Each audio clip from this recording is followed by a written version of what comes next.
Here's NGL app, and if you just want to upgrade and then you actually remember that you used another phone and you upgraded there.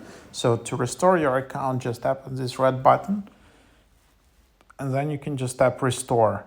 So this is the button where you will just be able. So here, in the kind of top right of this pop-up, there is like a gray restore button. So you can just tap this and then that's where you will just have it.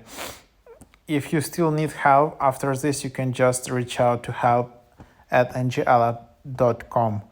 So yeah, something like that. That's just what you need to do in case, if you deleted NGL app and then you had like a premium subscription and then you just want to restore your premium subscription, or you use NGL app on another phone. So there you have it.